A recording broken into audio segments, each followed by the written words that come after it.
Ladies and gentlemen, boys and girls, what's going on? Welcome back. My name is Sal, and today we're going to be breaking down this February 2nd or February 4th slate for Monday in the NBA DFS streets. We're going to be looking at it through Draftkings, but a lot of this can translate over to FanDuel, Yahoo, wherever you're playing for the most part, if it's salary-based. So if this is your first time to the channel, and I'm actually recording this right now via Twitch live, we did go live over on Twitch, so make sure if you're viewing this on YouTube, you head over to Twitch and you check it all out for sure. If this is your first time to the channel, make sure to subscribe and follow. And for the people watching on Twitch, make sure to hit that little follow heart button. It helps me out a ton when I try and build up this little side hustle that I'm trying to turn into a career, put out this content, and really just save you guys research time and help you guys out throughout the day. I know a lot of people, as I'm in college, I'm not working a 40-hour-a-week job, things like that. It's tough, especially NBA, to just stay up on it, and it's almost like a second side hustle job. And if you can make money from it, that's exactly what we're trying to do here. So with that being said, if at any point during the video, if you find this to be helpful, like the video, subscribe. I greatly appreciate it.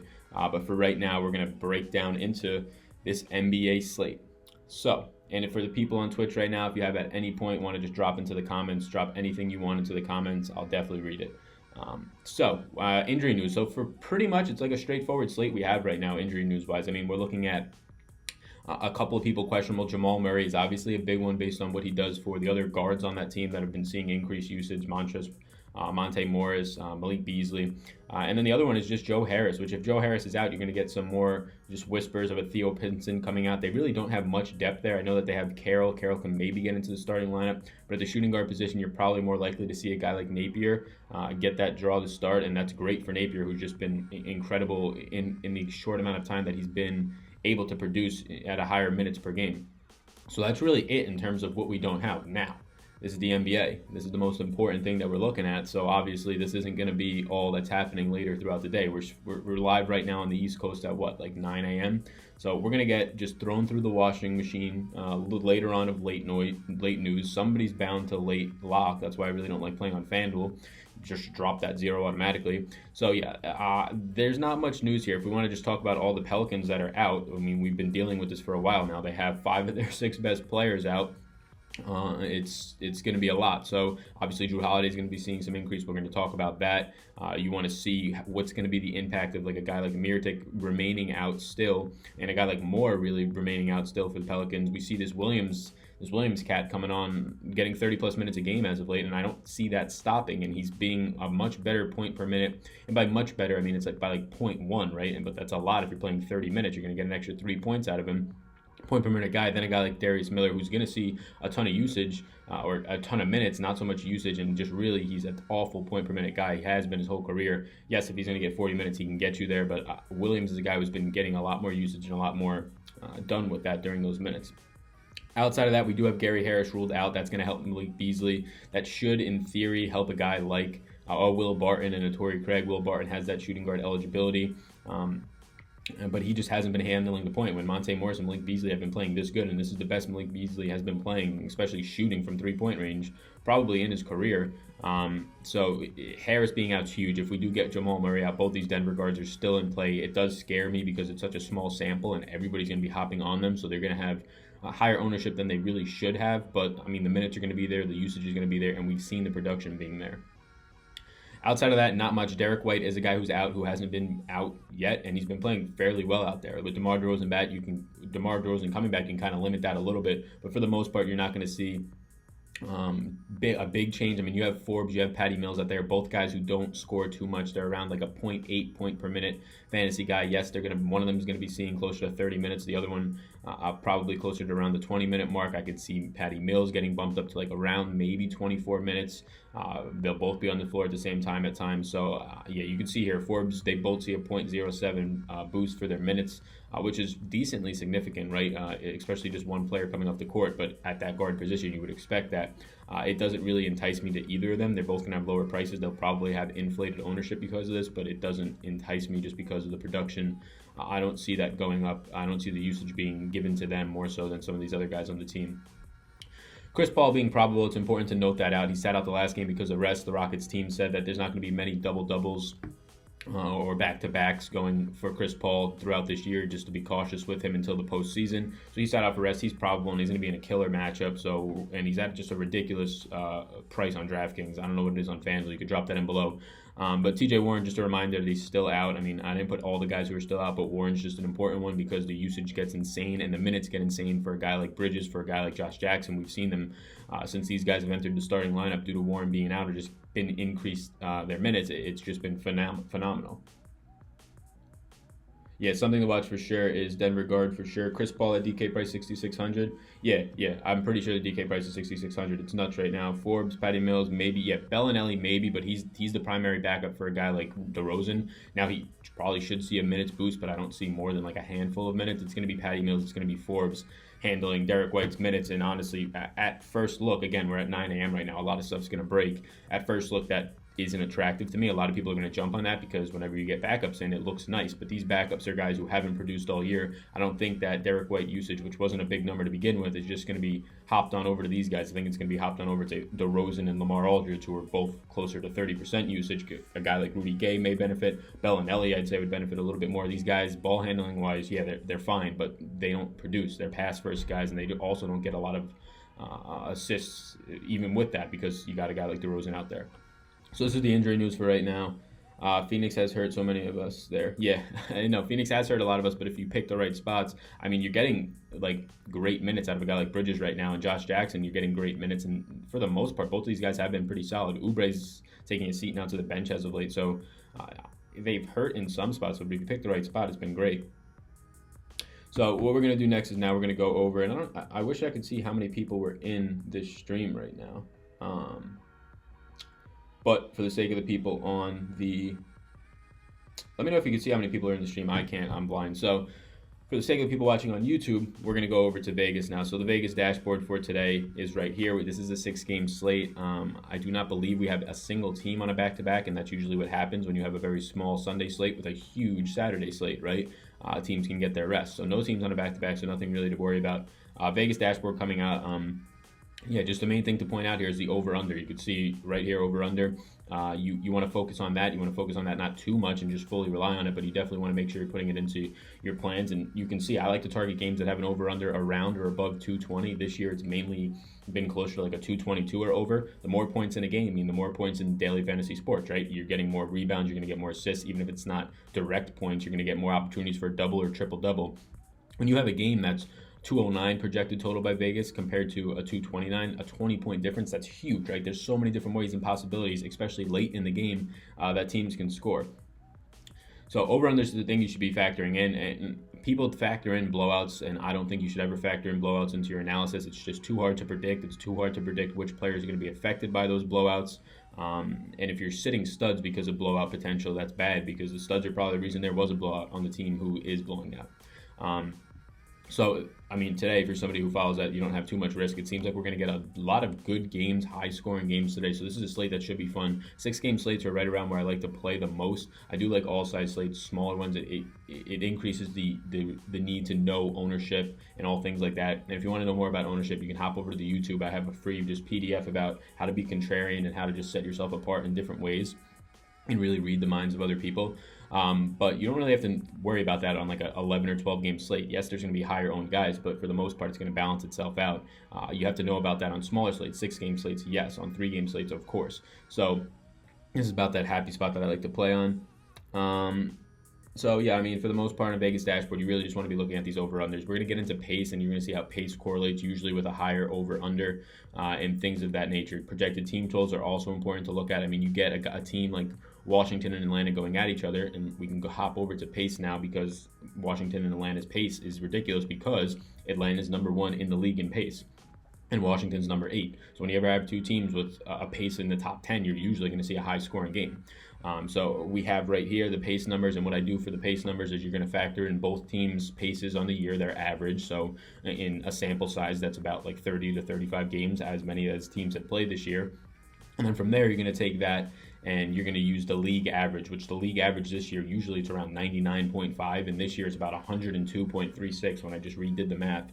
It's insane. So that league average is a nice just average or a nice constant number, and it's a bigger sample size going into that. It's every single game being played, so it's pretty solid. You factor that in so you can find out basically if two faster teams are playing each other, how much does it affect the pace. You can't just take the average of the two teams because that's when they're playing the average team in the league, right?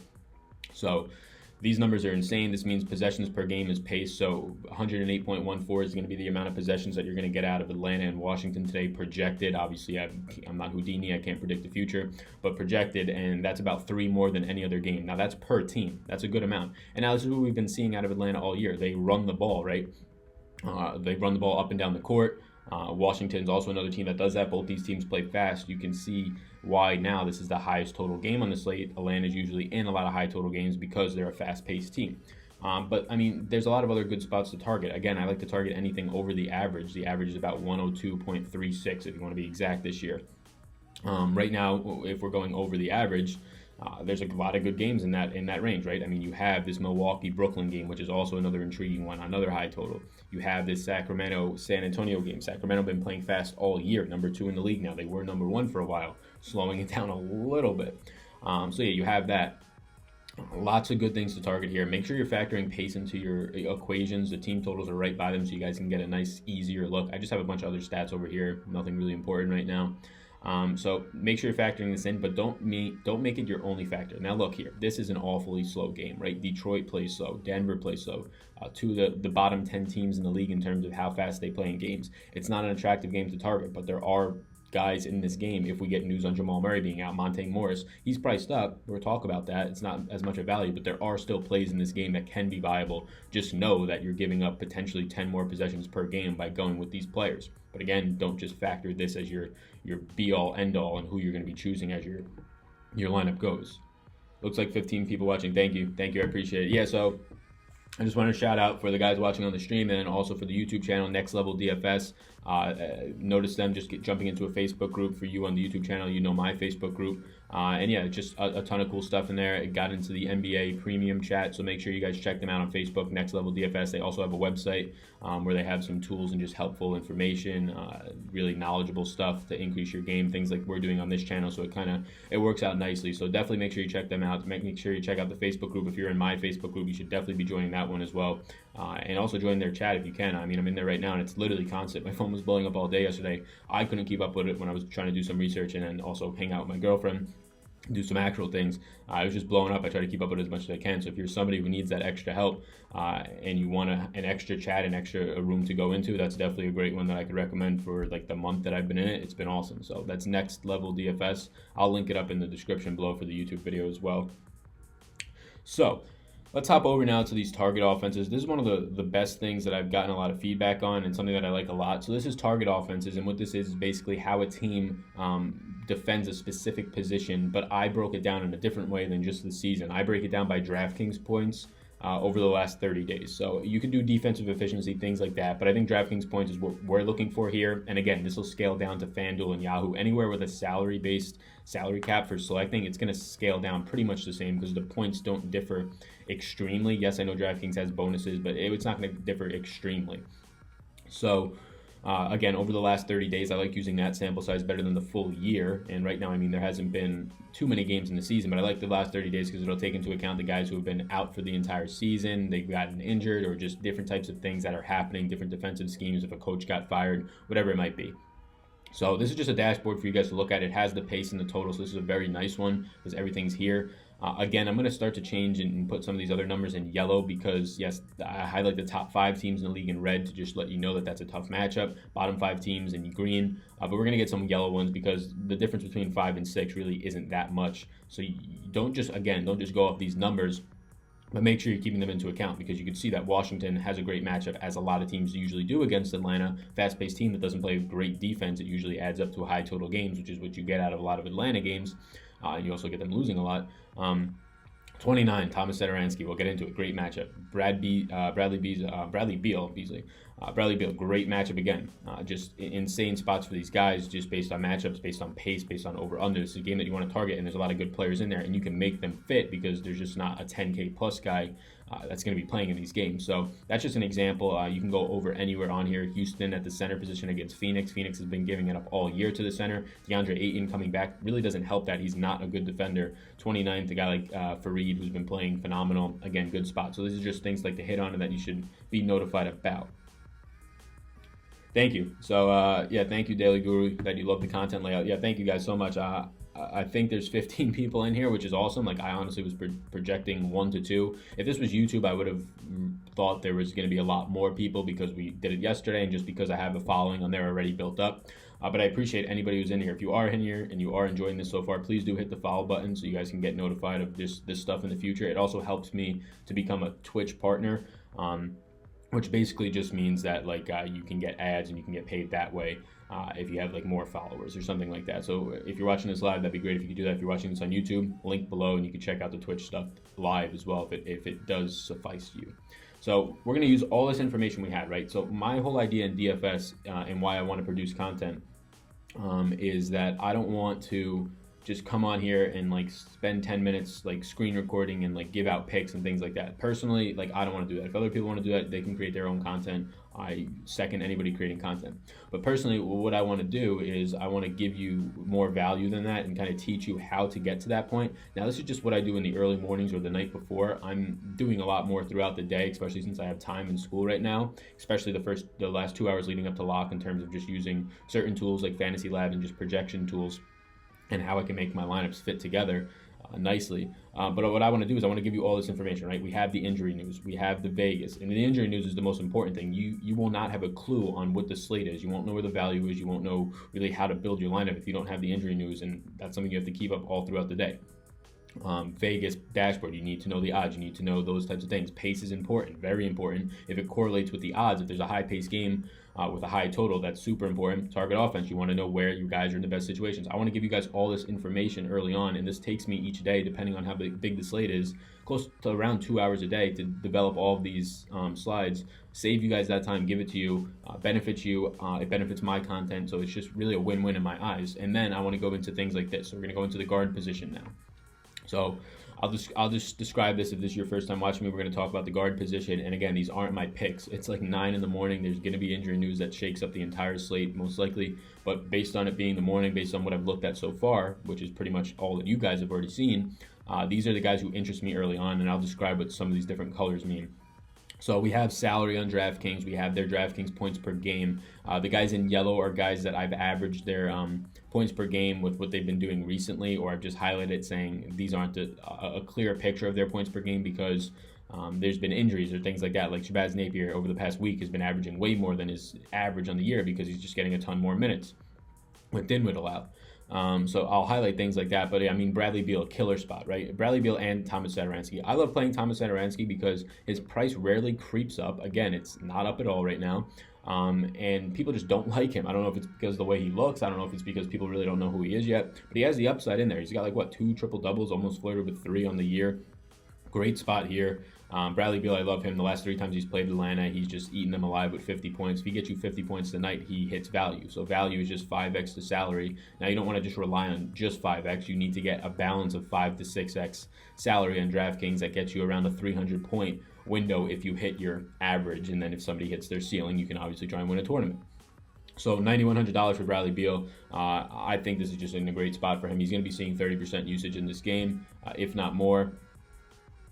37 minutes per game is just what he's averaging on the year, and that's just clearly going to be going up. Obviously, if you take a bigger sample without John Wall in there, he's going to be seeing probably 38 to 39 minutes a game. I think just absolutely great spot early on. Same thing goes for Thomas Satoransky, the guy who's going to be handling the point guard position. Bradley Beal, remember, is a shooting guard, but he kind of does handle the ball a ton. These guys feed off of each other. So really, if one's assisting, it's usually to the other one. You will see that a lot in terms of correlations. James Harden, 12-9. Yeah, so I saw somebody in the group say something about, do we think Harden is too cheap?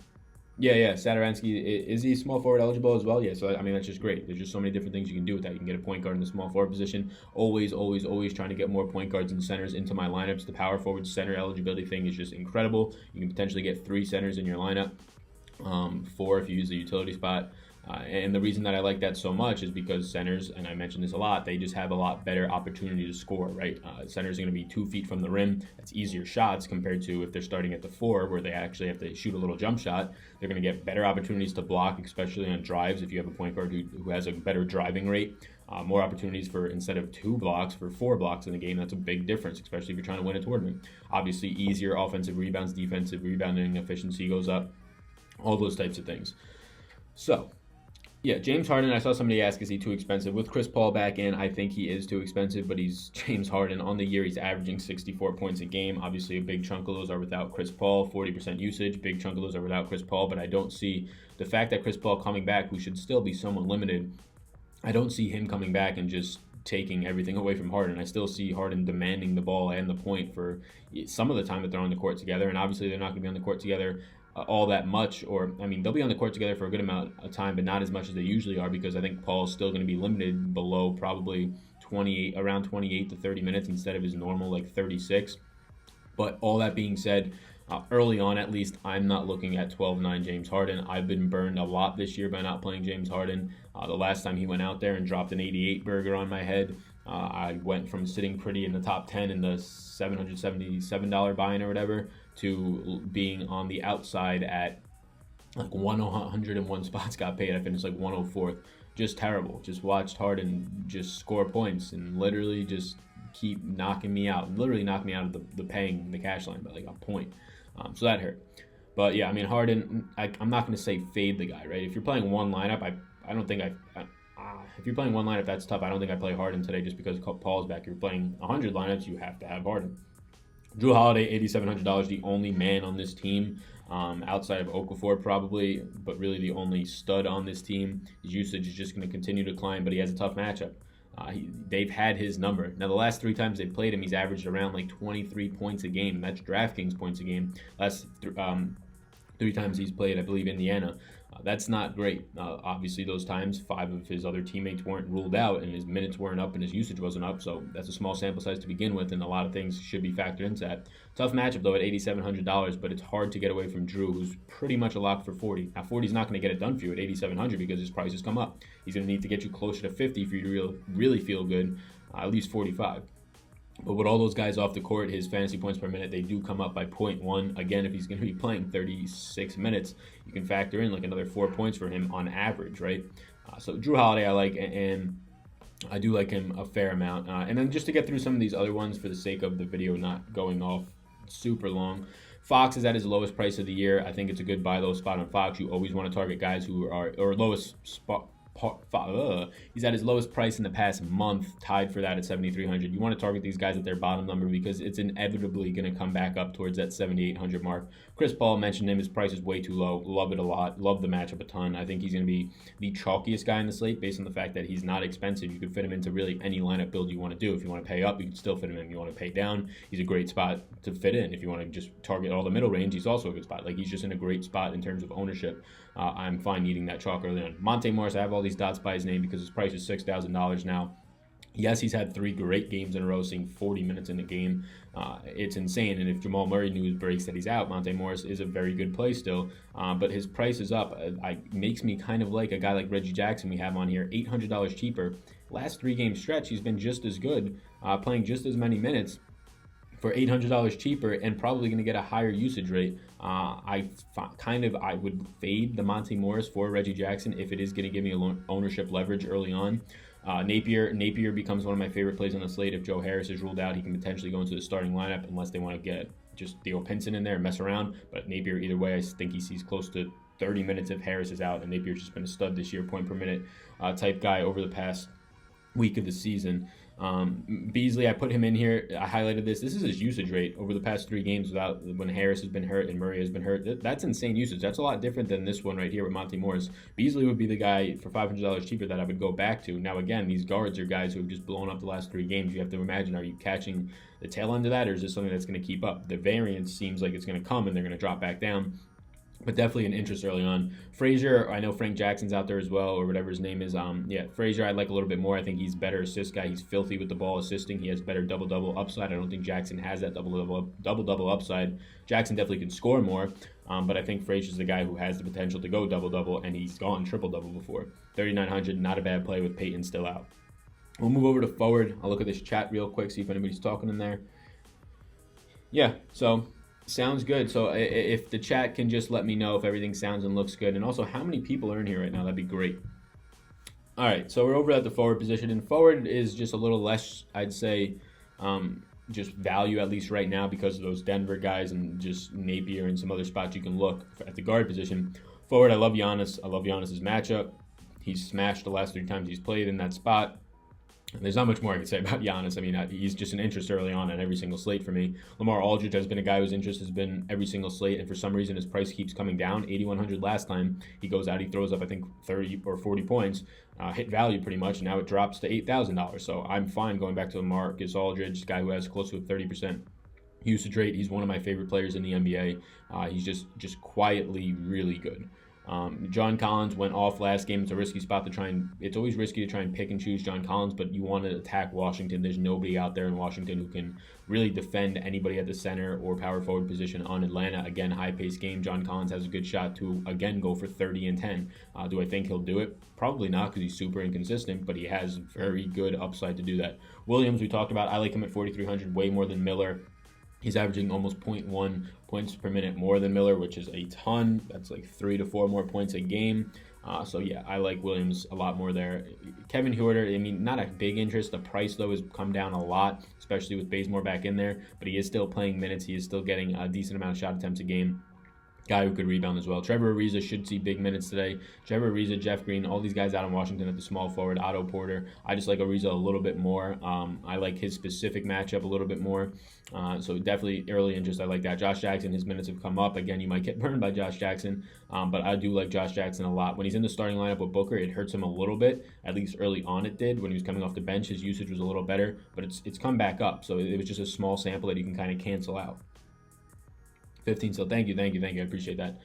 Rudy Gay, $5,900. I think if anything, you're going to see a little bit of a usage bump for Rudy Gay in this situation with White out. Again, the direct guys impacted by that are going to be the point guards and the shooting guards, and it's mainly going to be Patty Mills and Forbes. But I think Rudy Gay is also a guy that at $5,900 is still too cheap. Now, he can go for 40 plus, and he could be on a tournament-winning team. He's probably a better play in cash, though.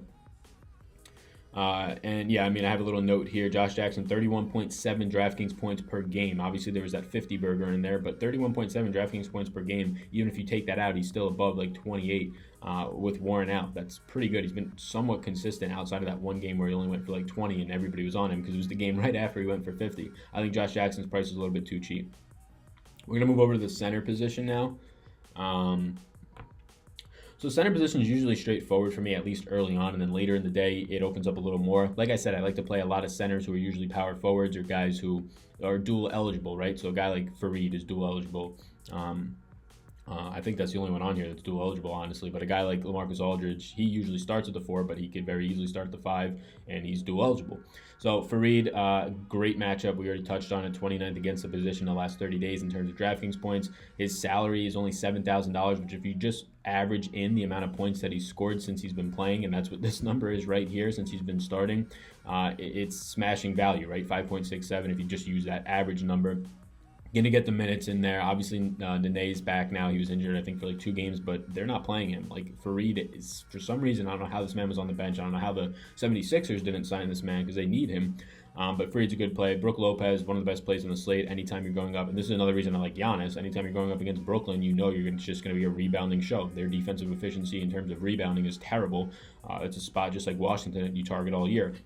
Lopez at $5,400. I expect him to be super chalky early on, at least today until we get closer to lock. I still think he'll be chalky just based on the matchup. He's a 0.9 fantasy point per minute guy, and if he's going to get you 30 minutes against one of the worst rebounding teams, you could very easily see a 30-plus point game out of him, and you'd be fine with that at $5,400. Jokic here, I don't. There's not much I can say that unless I like him. He's just like Giannis. Any of these five-figure guys, you have to have an early interest in at least. Harden, I have less interest in these other guys just based on the price, based on Chris Paul being back, and I like Chris Paul a lot, and I don't really want to stack the two of them. Although there's probably nothing completely wrong with that. I just think at Harden's price, it's going to limit a lot. Jokic at 10-5. I really don't want to say too much other than he's going up against Drummond, 6th in defensive efficiency, so it's a little bit of a tougher matchup. Drummond does get a bad rap at times, but it's a little bit of a tougher matchup for Jokic, but it's Jokic. Like, it's an unmatchable guy for the guy who's going to go, especially if Jamal Murray's out, which if you go on NBA Wowie and you look at these points per minute differences when guys are off the court, it looks like Jokic is worse with Jamal Murray out, but that sample is just way too small, and I don't believe it. That's a part where you shouldn't trust like numbers and data at all times because he's just been killing it. Triple-double. He had a triple-double in a bad fantasy game with 50 points based on his price, but he had a triple-double like in the last game. This guy's just incredible. Okafor, $7,100, has been surprisingly really good. This is the amount of points he's scored since really taking over for Davis and Randall. And if he gets that, he's going to hit value for you, right? He's going to get you 5.32 instead of 5x. He's going up against Miles Turner, though, who's a very sneaky good player in the NBA. Not a lot of people, a casual fan doesn't know who Miles Turner is, I would say. 3rd in the NBA in defensive efficiency rating as of like this week. I think those numbers are updated weekly, but as of this week, Okafor is going to have a tough matchup, but he's faced guys like Jokic and things like that, and he's still gotten decent games. His price has come up, but he has early interest for sure for me. And then DeAndre Ayton. Good spot for DeAndre Ayton here. I think he's a little cheap. I think he should be about 7K, but again, that's not too far off. But if you're trying to save money, I think he's a little underpriced. You can take advantage of that. Ayton in this spot, in this game, I do like it a good amount. So again, early interests, that was it. I wanted to give you guys the information that you needed to kind of tackle this slate. This is the first Twitch stream that we're doing, and then if you're watching this on YouTube, obviously it's uploaded to YouTube. And I want to figure out just to kind of have all this stuff out there and stay out there constantly for you guys. I would like to build the Twitch following, and I would like to just build that YouTube following as well, but really I just want to give away this value, and if I'm going to be using this to try and start up like a little side hustle or a career out of it, it'd be coming through like YouTube ads and things like that. So it's just value for both of us, so I greatly appreciate your guys' time today. Again, the first Twitch stream, no idea how long it is. Hopefully it's digestible for YouTube content, around 30 to 35 minutes. But this is a ton of fun. I mean, I'll hop into the chat right now and I'll answer any questions. First, I'll just kind of end the YouTube video portion of this. So thank you guys so much if you've been watching on YouTube this whole time and bearing with me through the first Twitch stream, talking some Twitch terminology that you might not know. I think you should check out the Twitch stream down below and just follow it. It would greatly help me. And you could also see these things live, whether you're at work or you're at the gym and you just want to plug it into your ears. It could help you start the day if you plan on playing DFS that day, and it's going to save you at least an hour on research. The injuries news alone, just to get it all in one spot like this, is tough and hard to find. So greatly appreciate your time. Best of luck, everybody, on the YouTube channel. Peace.